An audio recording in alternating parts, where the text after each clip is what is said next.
अथ निश्चयेन अभेद षट्कारकी रूपेण कर्म पुद्गलः स्वकी रूपं करोति जीव अपि तथैव इति प्रतिपादयति। कर्म जो पुद्गल है, पौद्गलिक है, जो कि वह निश्चय की नय के अपेक्षा से अभेद षट्कारक के रूप से अपने अपने भावों को करता है। जीव भी इसी प्रकार अभेद षट्कारक के रूप में अपने भावों को करता है, ऐसा यहाँ पर प्रतिपादन करते हैं। व्यवहार में भेद षट्कारक का प्रयोग होता है और अभेद विवक्षा में अभेद षट्कारकों का भी प्रयोग होता है। 6 कारक होते हैं, संबंध को कारक के रूप में स्वीकार नहीं करते, क्योंकि क्रिया को करने के लिए ये 6 कारक पर्याप्त सिद्ध होते हैं। संबंध कारक अपने आप में क्रिया को नहीं करता।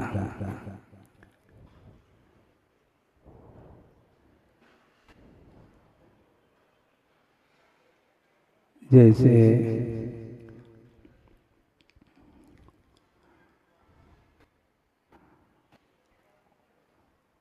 बालकः गच्छति, बालक जाता है। किसका? रामस्य बालकः गच्छति। तो यहाँ पर राम जो है यह संबंध के रूप में जोड़ा है, उसको कारक के रूप में नहीं जोड़ा है, क्योंकि पूछा जा रहा है। क्या पूछते हैं? बालक जाता है। क गच्छति, बालक गच्छति, बालक जाता है। किसका जाता है? इससे कोई प्रयोजन नहीं है, इसलिए संबंध को कारक के रूप में नहीं जोड़ते। संबंध को नहीं जोड़ते हैं तब भी कह गच्छति, बालक गच्छति ये उत्तर मिलेगा। किसका बालक? उस समय कोई भी उसका पिता होगा, उसका आप नाम लेंगे, किंतु नहीं भी लेंगे तो भी कह गच्छति, कौन जाता है? तो बालक जाता है, ऐसा इसका अर्थ निकलता है। तो इसी प्रकार ये 6 कारकों की व्यवस्था कर्ता, कर्म, करण, संप्रदान, अपादान और अधिकरण के रूप में 6 कारकों की व्यवस्था चलती है। तो भेद में भी चलती है और अभेद में भी। भेद में इन्हें अपने से पृथकभूत जो पदार्थ हैं उन पदार्थों का कर्ता जीव होता है। जैसे घटपट आदि पदार्थों का कर्ता हो जाता है। कुंभकारः करोति कुंभम, कुमार जो है वह कुंभ को, घड़े को बनाता है, इसलिए उस घट का कर्ता कुमार कहलाता है। जिसको बनाया जा रहा है वह कर्म कहलाता है, बनाने वाला कर्ता होता है। जैसे यह करोति स कर्ता, जो करता है वह करता है। यत् क्रियते, जो किया जाता है उसका नाम तत्कर्म, वह कर्म कहलाता है। और येन क्रियते, जिसके द्वारा किया जाता है उसका नाम करण है। और कस्मै क्रियते, किसके लिए किया जाता है? जिसके लिए किया जाता है वह प्रयोजन भूत होता है, इसलिए उसको संप्रदान कारक के रूप में स्वीकार करते हैं। रामः ददाति, राम देता है। कम ददाति, मोदकम ददाति, राम जो है मोदक करता, लड्डू देता है। कस्मै ददाति, बालकाय ददाति, बालक के लिए दिया जा रहा है, इसलिए बालक को संप्रदान के रूप में स्वीकार करते हैं। इसी प्रकार फलम पतति, फल गिरता है। क्या गिर रहा है? फल गिर रहा है। और कहाँ से गिर रहा है? वृक्ष से गिर रहा है, इसलिए वृक्षात् फलम पतति, इसलिए वृक्ष से वह फल पृथक हो रहा है, इसलिए पृथक होने के अर्थ में पंचमी का प्रयोग होता है। इसलिए वृक्षात् ऐसा था, वृक्ष से फल गिरता है। इसके बाद संबंध कोई कारक है नहीं, और अधिकरण के रूप में भी कारक को स्वीकार करते हैं। रामः वसति, राम रहता है। कुत्र वसति? वने वसति गृहे वा वसति। राम रहता है वन में अथवा घर में। इसको अधिकरण के रूप में स्वीकार किया है। इस प्रकार यह कारक की व्यवस्था पृथक रूप से भी होती है व्यवहारने की विवक्षा में, और अभेद विवक्षा में भी षट कारकों की व्यवस्था चलती है।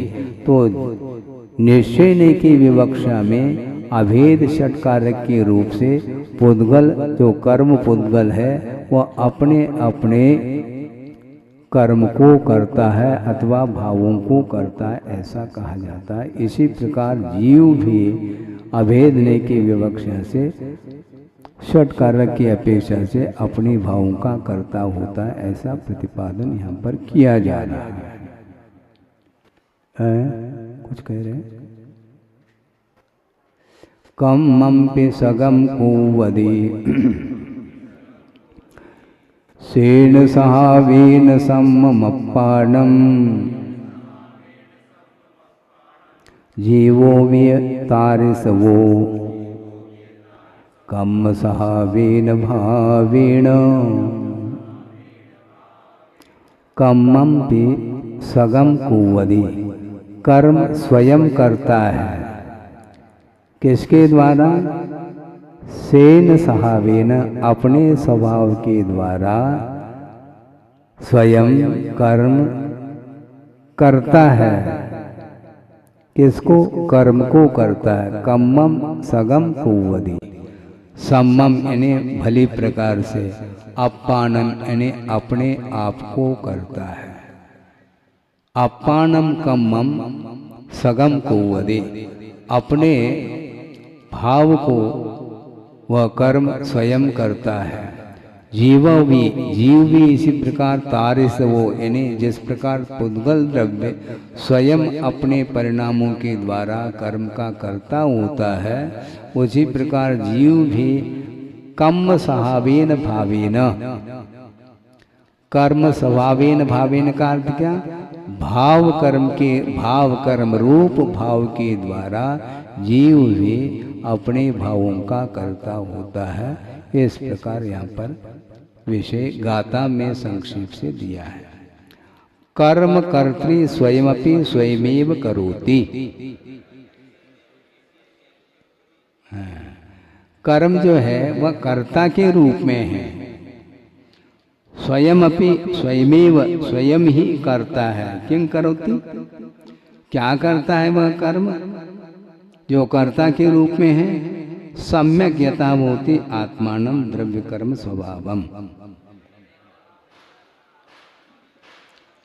समीचीन रूप से जैसा वह होता है उस रूप में अपने आप को अर्थात द्रव्य कर्म रूप स्वभाव को करता है।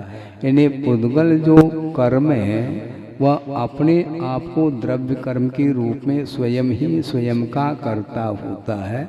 ये अभेद षटकारक इसी को बोलते हैं। स्वयं पुद्गल द्रव्य, स्वयं कर्म रूप जो पुद्गल द्रव्य है वह स्वयं कर्मरूप पुद्गल द्रव्य का कर्ता शब्द होता है। स्वयं ही कर्ता, स्वयं ही कर्म, स्वयं ही करण बनेगा अपने परिणाम के द्वारा।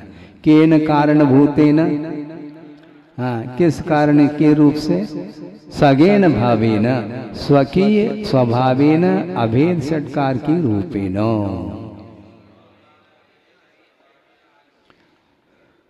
अपने ही स्वभाव से अभेद षटकारक के रूप से वह करता है।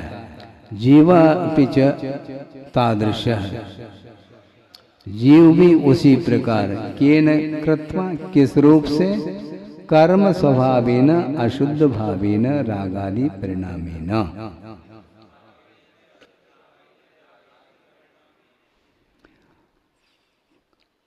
कर्म स्वभाव रूप जो अशुद्ध भाव है,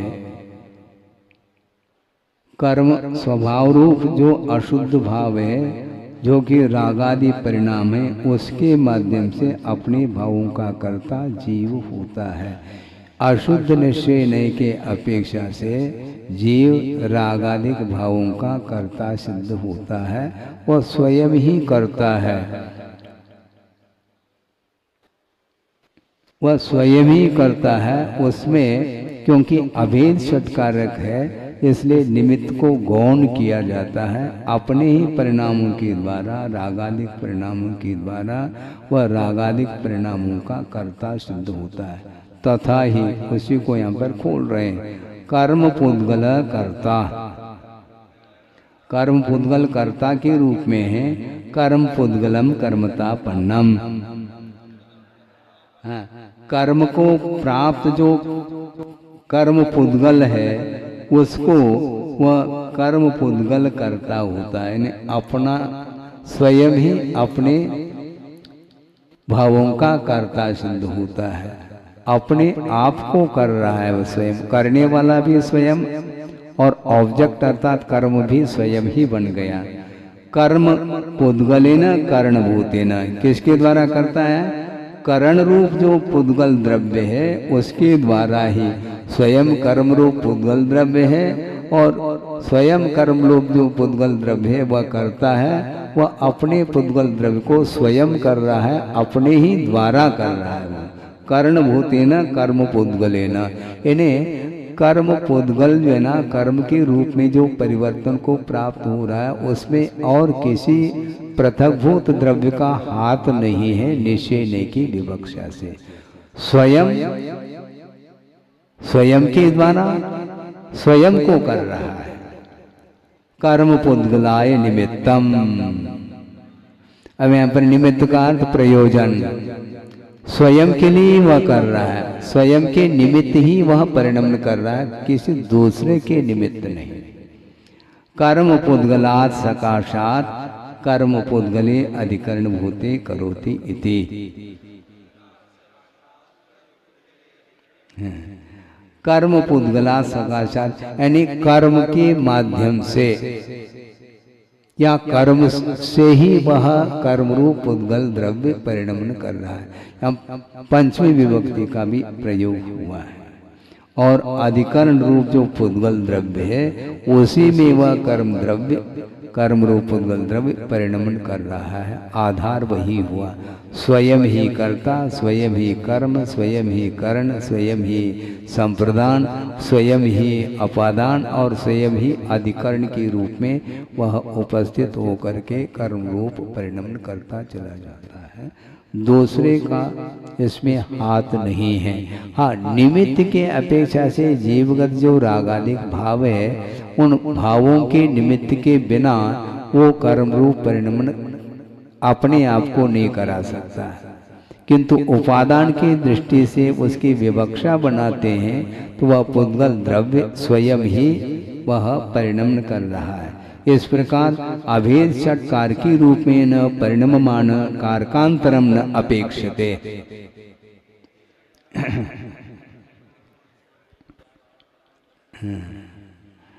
अभेद षटकारक के रूप से परिणमन करता हुआ वह पुद्गल द्रव्य कारकांतर की अपेक्षा नहीं रखता, यानी अन्य भिन्नभूत कारकों की अपेक्षा नहीं रखता है, ये इसका तात्पर्य है। निमित्त की अपेक्षा से भले रख दे, अलग वस्तु है, उपादान की विवक्षा की गई है। तथा जीवोपि आत्मा, उसी प्रकार जीव अर्थात आत्मा भी कर्ता है। वह आत्मा क्या है? कर्ता के रूप में है। आत्मानम कर्मतापन्नम, कर्म के रूप में प्राप्त जो आत्मा है अपने आत्मा को, आत्मना इन्हें करणभूतेन, करण के रूप में उपस्थित जो आत्मा है उसके द्वारा आत्मने हैं, आत्मा के लिए, आत्मने निमित्तम, आत्मा के निमित्त, आत्मना सकाशात, आत्मा से ही हैं, कहीं पृथक रूप से नहीं। अधिकरण भूते आत्मनि, अधिकरण के रूप जो आत्मा है उसमें होता हुआ इस प्रकार करोति, अपने आप को करता है, यानी अपने आप को कर रहा है। इसका अर्थ कहीं अपने से भिन्न कहीं स्थान में रह करके वह कर रहा है, ऐसा नहीं। अपने आप में रह करके अपने द्वारा अपने लिए अपने आप को वह स्वयं आत्मा करता है, ऐसा इसका अर्थ है। अभेद षट्कार की रूपेण व्यवतिष्ठमान कारकांतरम न अपेक्षते।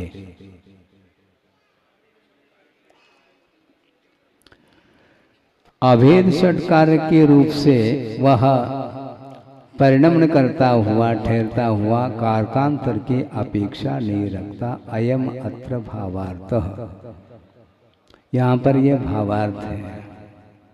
यथा ये वो जिस प्रकार अशुद्ध षट्कार के रूप में न परिणममान सन शुद्धात्मानं करोति,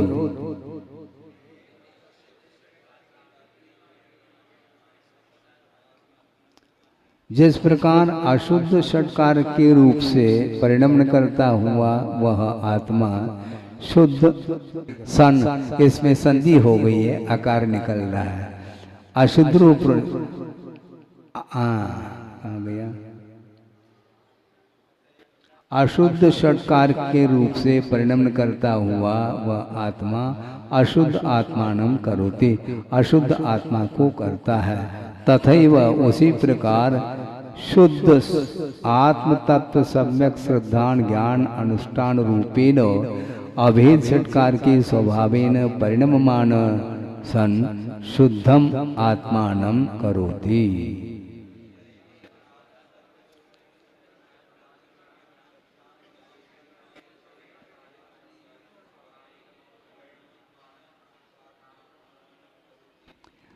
उसी प्रकार शुद्धात्म तत्व के प्रति समीचीन श्रद्धान ज्ञान और अनुष्ठान रूप से अभेद षट्कार के स्वभाव के साथ परिणमन करता हुआ शुद्ध आत्मा का कर्ता होता है।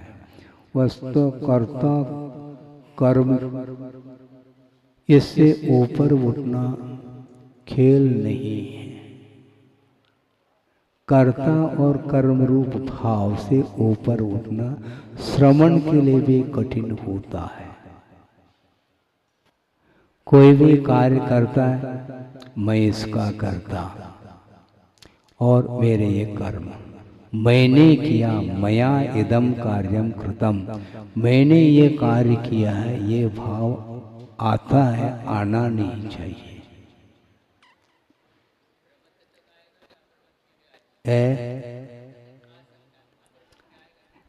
आ सकता है। वस्तुतः वह कर्तव्य के दृष्टि से जो कर्तव्य के दृष्टि से जो कार्य किया जा रहा है उसमें मैंने किया ये भाव नहीं किया जाता है। कर्तव्य कर लिया है, अपना कर्तव्यता करने योग्य कार्य था, कर लिया, इतना ही होता है। मैंने पढ़ाया, शुरू हो गए। अब इसमें अहंकार भाव आता है। मैंने पढ़ाया, इन्हें पढ़ाने वाला मैं हूँ, तुम पढ़ने वाले हो, तुम्हें मैंने पढ़ाया। सामने वाला कर्म हो गया और पढ़ाने वाला कर्ता हो गया। ये कर्ता कर्म के माध्यम से अहंकार भाव से हम ऊपर नहीं उठ पाएंगे। अहंकार भाव से ऊपर उठने के लिए कर्तृत्व बुद्धि से हमें ऊपर उठना चाहिए। कर्तृत्व बुद्धि जहाँ तक बनी रहेगी वहाँ पर कर्ता और कर्म का संबंध रहेगा, इसलिए वह समय सार का स्वाद नहीं ले सकेगा। शुद्ध आत्मा का स्वाद लेना चाहो तो मैं किसी का करता नहीं, कर्तव्य था, कर लिया। बड़े बड़े कार्य भी आचार्यों ने किए हैं भव्य जीवों की हित के लिए। कर्तव्य की दृष्टि से करते करते करते आगे बढ़ गए। हमने कितना कार्य किया उस ओर उनका ध्यान नहीं। हाँ, इसको बोलते हैं निरीहता।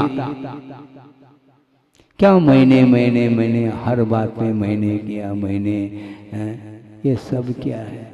जैसे गृहस्थ अवस्था में माता पिता होते हैं, मैंने पालन किया है तुम्हें, तो ऐसा भाव श्रवण के अंदर नहीं आ सकता। हालांकि कर्तव्य की दृष्टि से गुरु ने शिष्य को अपनाया, सिखाया, संस्कार दिए, दीक्षित किए। इसके उपरांत मैं उसका कर्ता नहीं, एक कर्तव्य की अपेक्षा से निमित्त के रूप में मैं उपस्थित हूँ। उपादान की दृष्टि से मैं उसका कर्ता नहीं हो सकता। तो व्यवहार नहीं की अपेक्षा से तो कर्ता सिद्ध हो गया। भाई कर्ता की ओर ध्यान नहीं जाना चाहिए, कर्तव्य की ओर ध्यान रखो ना। ये क्यों नहीं होता? ये क्यों नहीं होता? क्योंकि उसके प्रति कर्तव्य की ओर दृष्टि रखने से स्वामित्व का अभाव होगा। ये मेरा शिष्य है, ये भाव आएगा फिर। हाँ, शिष्य यदि बिगड़ रहा है तो सुधार की दृष्टि से उसको, उसका स्थितिकरण की दृष्टि से, उसको ऊपर उठाने की दृष्टि से उसके प्रति भी कर्तव्य ही किए जाते हैं। तुमने हमें उठाया है, ध्यान रखो, जैसा कहते वैसा करो। तो ऐसा भाव नहीं लाते। कभी कभी लाभी यदि आ भी जाता है तो वह सुधार की दृष्टि से, क्योंकि आदेश वचनों का पालन, आदेश वचनों का प्रयोग जब करते हैं गुरु, उस समय कठोर वचनों का भी प्रयोग करना पड़ता है। करने का भाव नहीं, केवल सुधार का भाव है। और सुधरता नहीं है तो शिष्य होने के नाते उसको थोड़ा सा प्रायश्चित अधिक दंड दिए जाते हैं। लेकिन दंड वो देते नहीं, लेने के लिए पहुंचता है उनके चरणों में, तब देते हैं। और बार बार वह निवेदन करता है कि महाराज अज्ञान के कारण हमने, हमारे द्वारा ये कार्य नहीं करने योग्य बन पड़ा है, उसके लिए आप शुद्ध करके प्रायश्चित दे दीजिए। इस प्रकार कहता है। तो मान लो किसी को ज्ञात हो गया तो आ गया FIR दर्ज करने के लिए, है? किसी को ज्ञात नहीं, मान लो अकेले में मान लो कुछ भी कार्य हो गया जो नहीं करने योग्य कार्य हो गया, तो किसी को ज्ञात नहीं है तो बताने की क्या आवश्यकता है? तो नहीं बताता है वो, जबकि बताना चाहिए। यदि दोषों से ऊपर उठना चाहता है तो, नहीं है तो इसमें कोई जबरदस्ती वाली बात है ही नहीं। मोक्ष मार्ग में किसी को आग्रह नहीं कर सकते, वो स्वयं ही मोक्ष मार्ग में मैं पापी हूँ, मैं दुरात्मा हूँ आदि आदि वह टाइटल देता है। तब वह अपने किए हुए दोषों को पश्चाताप करने के कारण वह पाप धुल सकते हैं, धुलते हैं। तो उस समय कर्तव्य की दृष्टि से ही गुरु अपना कार्य करते हैं। मैंने किया ये भाव उनके अंदर नहीं आता, नहीं आना चाहिए। इसलिए श्रवण के लिए भी हमेशा कर्तृत्व भाव, कर्मत्व भाव से ऊपर उठना चाहिए। जहां पर मैं आ गया, कर्ता आ गया, खत्म। मैं को भूलना चाहिए, बहुत कठिन होता है मैं को भूलना। कोई लिखा, मैंने लिखा, बस इसका कर्ता मैं। अनुवाद किया, उसका नाम मेरा।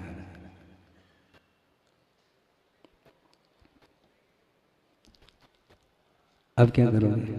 मान लो नोट्स कर लिया और डायरी घूम गई, अब पसीना आ रहा है उसको, दूसरे को नहीं आता, क्योंकि उसकी वो डायरी नहीं है। जिसकी है उसको पसीना, और जिसकी नहीं है उसको पसीना नहीं है। क्या तो आपने लिख, यही इसी को तो हटाना है। आ गया ना, मैंने लिखा है, तो मैं को कहाँ भूला तुमने? मैं को भूलना चाहिए ना। वस्तुतः डायरी में नोट्स किए गए हैं, वह केवल उपयोग की दृष्टि से किया है। किसने? मैंने किया। ये क्यों जोड़ रहे हो? हैं? क्या मैं को इसलिए लिखा, मतलब मैं को याद करना चाहता है। देखो तो सागर जी भी आनंद ले रहे बेला में भी। तो मैं को क्यों नहीं भूलते हैं? जहां पर मैं है तो वहां पर स्वामित्व है, जहां स्वामित्व है वहां पर श्रामण्य पद समाप्त होगा, क्योंकि स्वामित्व भाव अपने आप में परिग्रह का द्योतक है। 10 प्रकार के बाहरी परिग्रहों का विमोचन कर लिया, लेकिन अब भीतरी जो परिग्रह है, कर्ता कर्म स्वामी आदि के रूप में, उसको रख रखा है।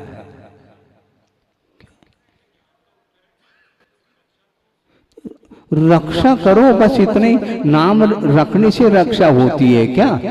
बिना नाम से उसकी रक्षा नहीं हो सकती, मतलब है? लेने उपयोग में आ जाएगा ना उसको। दिक्कत क्या हो रही है आपको? आपको चिंता क्यों, दूसरे को चिंता क्यों नहीं है, ये मैं पूछना चाहता हूं। कोई उस डायरी को ले गए, मान लो वो उसको उपयोग में आ सकता होगा, आता होगा, ले गया, कोई बाधा नहीं। तो आपके अंदर तरंग क्यों और अड़ोस पड़ोस को क्यों नहीं? यही तो गुत्ती है। क्या ये आपकी असावधानी है? लेने दो ना, आपको विकल्प नहीं करना है, या तो फिर ताला डाल दो ना, पक्की बात है, इसमें क्या बाधा? हाँ, सब लोग हंस रहे, इसका अर्थ विशेष समझ में आ रहा है। तो ताला नहीं डालेंगे तो ताला नहीं डालते हुए भी उसका बाबा है ये, क्योंकि वह विकल्प में पड़ा हुआ है। ये विकल्प संसार के लिए कारण है कि मुक्ति के लिए? मुझे बताओ सही सही, सीधी सीधी बात। बिल्कुल वस्तुतः यही जो है वो कहा जा रहा है। कुंद कुंद स्वामिने समय सार में कर्ता कर्म अधिकार एक पृथक रूप से रखना पड़ा उनको।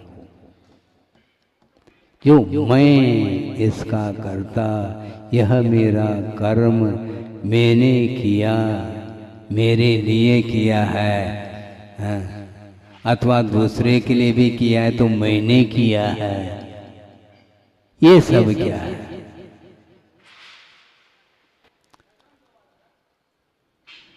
जैसे मान लो रोटी बनाई, जिसने भी काय के लिए बनाई? खाने के लिए बनाएंगे। मैंने बनाई, ये मैंने बनाई ऐसा कहने से ही वह खाने में आता है क्या?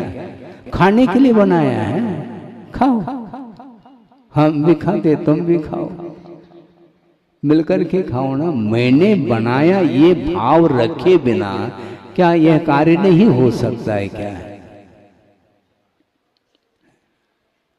कर्तव्य के दृष्टि से कार्य करना चाहिए। जैसे आहार दे रहा है कौन?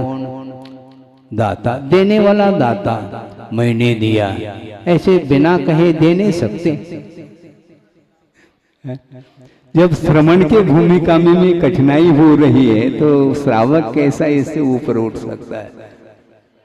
सोचो, विचार करो। मैंने बचाया तुम्हें, तुम मरणासन थे और मेरी बुद्धि ने तुम्हें बचाया है। हाँ, मैंने बचाया, मैंने बचाया। ये जो बार बार जो भाव है, इस भाव के बिना कर्तव्य किया जा सकता है क्या? नहीं।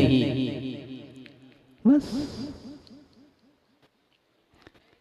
अच्छा, जो रोग को ठीक कौन करता है? होता है, क्योंकि इसको लाइन बार बार पढ़ने से उतनी ही बात समझ में आती है। षटकारक, अभेद षटकारक और भेद षटकारक। हम ये पूछना चाहते हैं, रोग को दूर कौन करता है? रोग को कौन दूर करता है?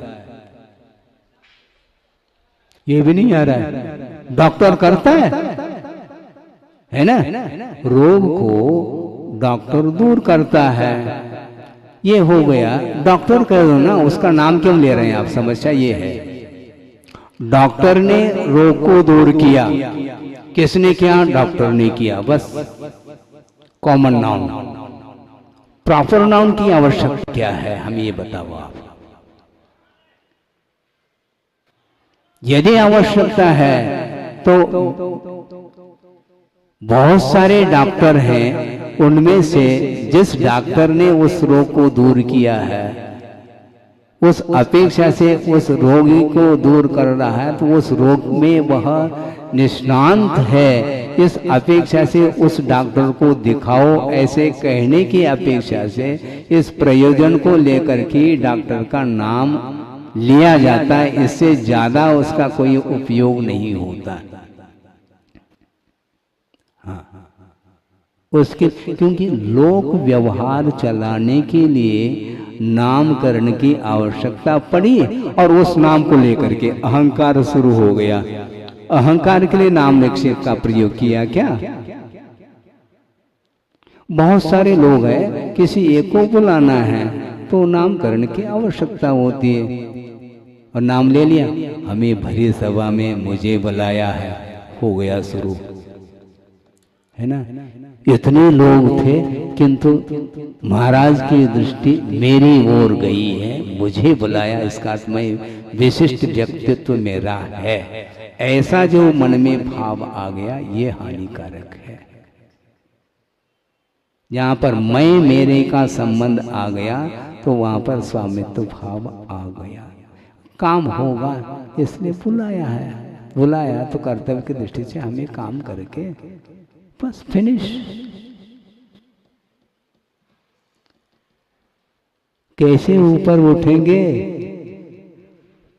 पूर्व कोटि तक भी मान लो, तप कर लो, और इन भावों से यदि हम ऊपर नहीं उठे हैं तो वह तप मुक्ति के लिए कारण नहीं बन सकता, और वह सम्यक तप के कोटि में नहीं आ सकता, कितने भी कोशिश करो वह। हाँ, बहिरंग तप का अनुष्ठान भी कर लो तो भी अंतरंग में ये वेव्स उठ रहे हैं, तो वह सारा सारा तप भी इस स्वामित्व भाव के कारण वह तप ही जल जाता, कर्म नहीं जल पाते। कर्म को जलाना है क्या? क्या तप को जलाना है? तप के द्वारा कर्म दग्ध होना चाहिए, किंतु उन भावों के माध्यम से वह तप ही नष्ट होता चला जा रहा है। इसलिए श्रवण को चाहिए कर्ता कर्म कर्ण इत्यादि से ऊपर उठना चाहिए। अच्छा, मान लो किसी ने एक लेख लिखा, सुन रहे हैं?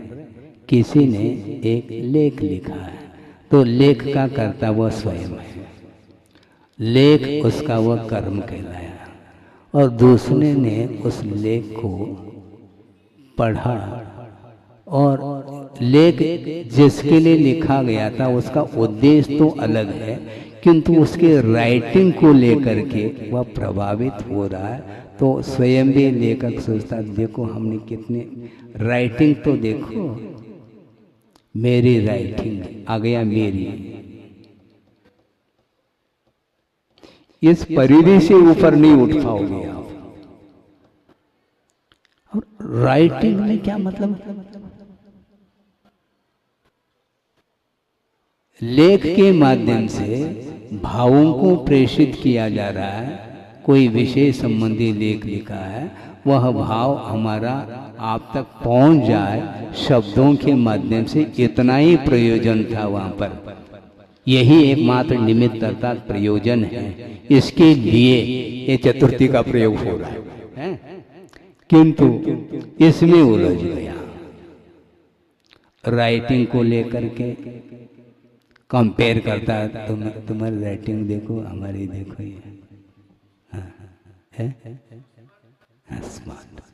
ये और उसमें शब्दावली देखो, राइटिंग अलग, और उन भावों को व्यक्त करने के लिए शब्दों की जो संयोजना की है, हमने की है, शुरू हो गया हमने की है, किसी दूसरा नहीं। ये सब क्या है?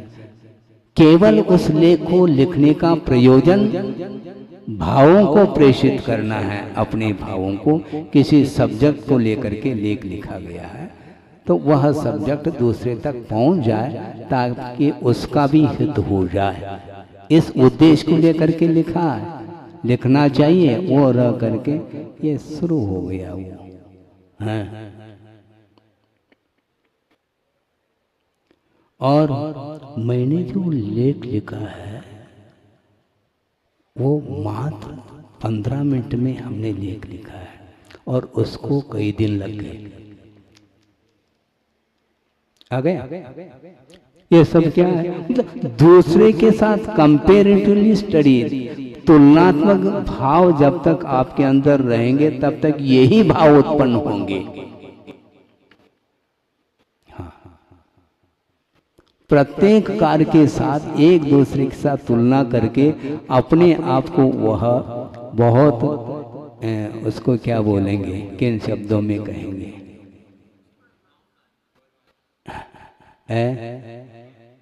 नहीं, दूसरे को गौरवान्वित कर रहा है तो मैं स्वयं वह अपने जो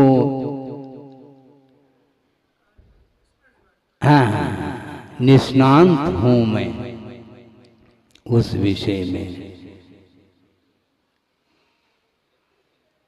मेरे बराबर करने वाला कोई दुनिया में नहीं रहा। यह सारा का सारा भाव यह अहंकार की पुष्टि के लिए है। इसलिए मैं और मेरा ये सारा का सारा भाव छोड़ देना चाहिए।